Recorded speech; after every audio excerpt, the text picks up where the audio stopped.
Well, let's go on and see how we're able to multiply and divide complex numbers in polar form.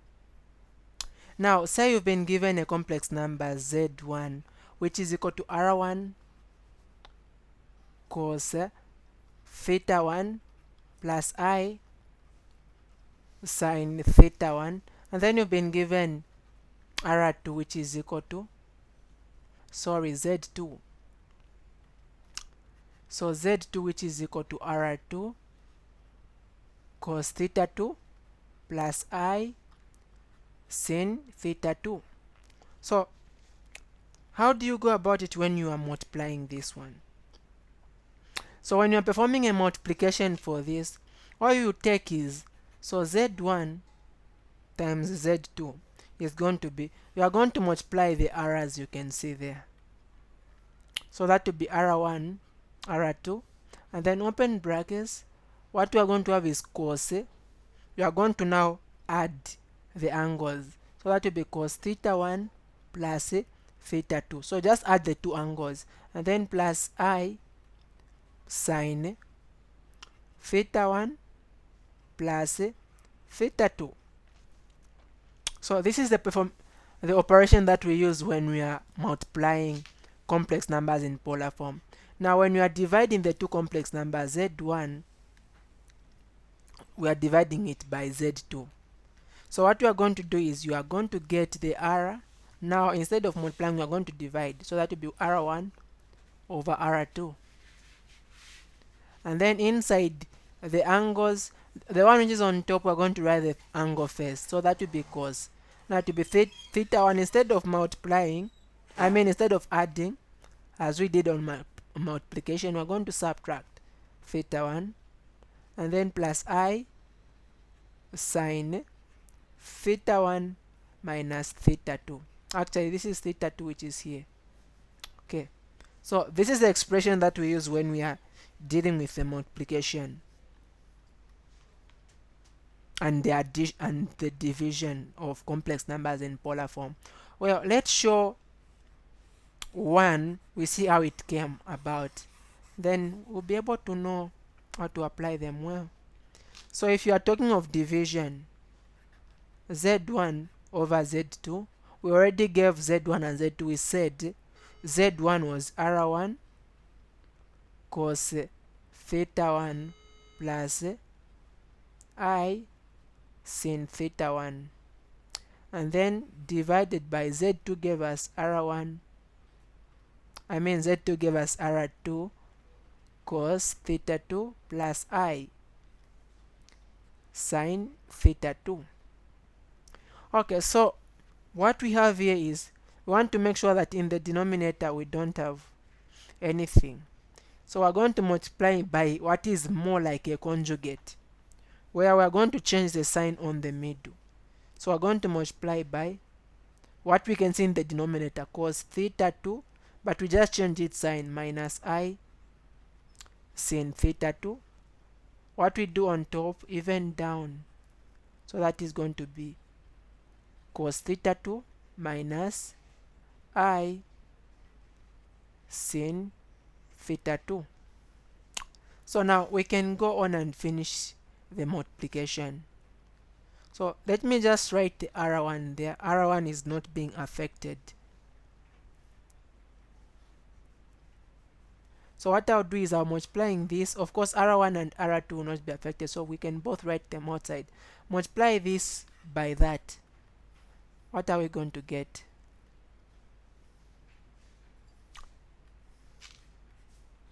Okay, that is supposed to give us cos theta 1 cos theta 2, and then multiply this by that.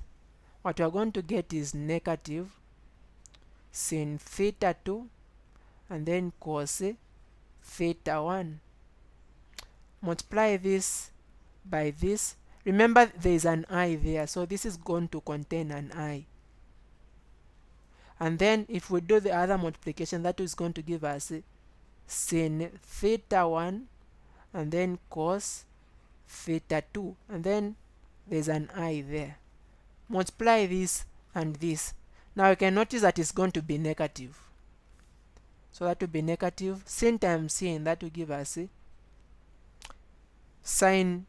Okay, the angles are different, so it won't give us squared because the angles are not the same. So that we're going to have sine theta 1 and then sine theta 2. But because we have got I and I, that will give us I squared. And then we go to the down. Down we have got cos times cos. Of course, the first one is cos theta 2. And then we also have another cos theta 2 there. Then cos theta 2 times the negative sin theta 2. That will give us negative sin theta 2 cos theta 2. Because that one has an I, don't forget the I. And then multiply this by that. That is going to give positive sin theta 2 and then cos theta 2. It also has an I, so we're going to put that I there. Now multiply sine theta 2 times sine theta 2. So that one can give us a squared. Okay. That one can give us a squared, but let's just write it as negative sin theta 2 sin theta 2, and then there's an I at that point. Well, after doing this, we'll continue R1 over R2. We are going to get everything that has got an I. We are going to put them together. Now notice that this one has got an I squared. I squared is a negative 1. And that negative 1 times this negative, it will form a positive. And so we are going to write it as cos theta 1 cos theta 2. We are also going to bring this portion. It will be now positive. It will not have any I. So plus sin theta 1 sin theta 2. Apart from that, we have got this and this. Both of them have got I. So let me start with the positive one. And then I'm going to factorize out an I. So that is going to be sin theta 1 cos theta 2 minus, I write now this one which is here, sin theta 2, okay, cos theta 1. Now, because both of these they add I, and I didn't show the I, I'm going to put the I at the end there. And then on the down, we have got cos squared x, cos squared theta there. What else do we have? Okay, we have got cos squared theta 2. Do we have anything that is similar? Okay, let's write that as cos squared theta 2 at that point. And then this, of course, and this, they are the same things with different signs, so they are going to be able to cancel out. And I forgot, when I multiplied this and this, it was supposed to be a squared here. Okay, so that will be a negative I squared, which is a negative, okay, I squared is a negative 1. So where there is that, we are going to put negative 1. Negative 1 times this, that is going to give us a positive sine squared theta 2. Okay, like that. So let's continue performing the operation.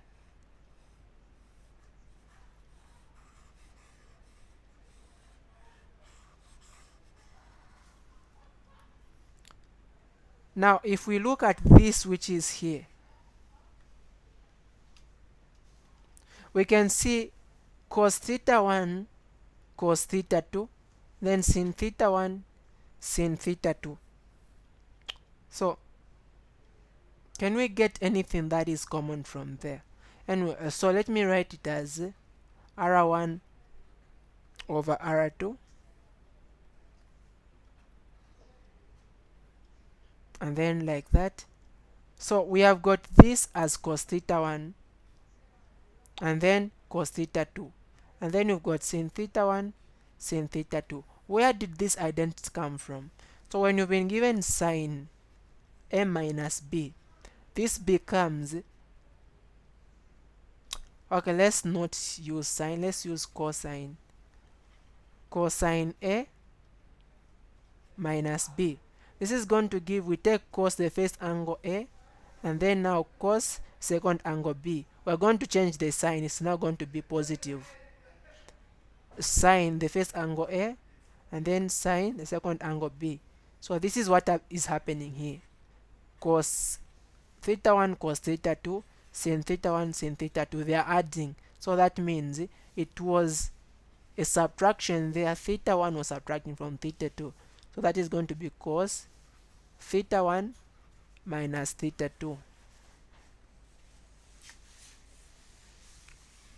We go to the other operation. Here we've been given sin theta 1 cos theta 2, and then sin theta 2 cos theta 1. So where does that come from? If you've been given sin A minus B, this is going to give sine A cos B, and then minus cos A sine B. So here, if A is related to sine, then A is going to be related to cosine at this point. So here theta 1 is related to sine, so it is going to be related to cosine. So just know that that is double angle for sine A minus B. So we're going to put here plus. So that is sine A minus B. Now we're not dealing with A and B, we're dealing with theta 1 and theta 2. Remember, there is an I at the end there, so put that I. Now cos squared theta 2 plus sin squared theta 2, that is going to give us a 1. Sin squared over cos squared, that gives us a 1. Now at this point, you can simply conclude this is R1 over R2,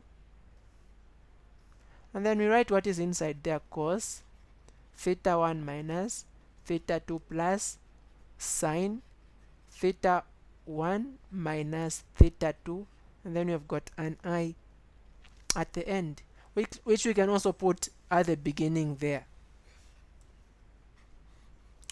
So this is where it comes from. When we are dividing two complex numbers, just divide these two portions and then subtract the angles, starting with the one which is on top and then the one which is down. So let's consider some examples. Let's have been given to perform the operation where we've been given 6 cos 60. Okay, this is like that. Cos 60 degrees plus I sine 60 degrees, and then divided by, let's say, 3 cos 30 degrees plus I sine 30 degrees. So all you do is divide these two. 3 into 6 is a 2. And then go and subtract the angles. That will be cos 60, starting with the one on top, minus 30, plus I sine 60 minus 30. So this is going to give us 2 cos 60 minus 30 is a 30 degrees, and then plus I sine 30 degrees. So that is going to be the answer for that problem. So really, addition and multiplication is not such cumbersome to work with. So all we need to get to understand is what we do when we are dealing with addition and multiplication. I mean multiplication and division, since that's what we're talking about now. So let's say we've got Z1, which is equal to 2, let's say cos 45 degrees plus I sine 45 degrees, and then you've been given Z2, which is equal to, say, 3 cos 30 degrees plus I sine, okay, let me use pi over 6, and then sine pi over 6. Now we want to add. to multiply, we want to find z1 times z2. Now, what are we supposed to do for this problem? Looking at it, we're supposed to multiply these two and then add the angles, but the angles are in two different they're in two different forms. This is in degrees, this is in radians, and so we need to make sure that they're in the same form. So the first thing is we're going to multiply 2 by 3. Now, we can convert either to the other. So let's convert 45 to radians. To convert to radians, we simply multiply by pi over 180. So this is going to give us pi over 4. Okay, this is the one now in radians. And so what we have is, remember it's pi over 4 there, don't forget. So we have got 2 open brackets cos pi over 4 plus I sine pi over 4. We are multiplying this by 3 times cos pi over 6 and then plus I sine pi over 6. So this is going to give us, we multiply 2 by the other 2.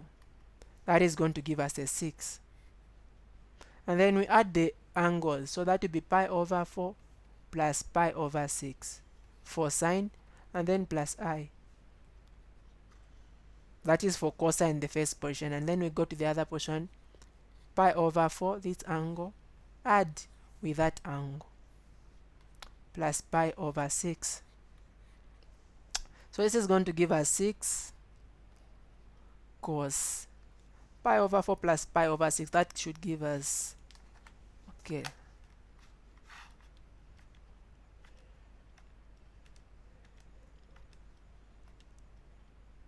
so that is 5 over 12. So I've got 5 over 12 pi plus I sine 5 over 12 pi. So this will be the value then for this one.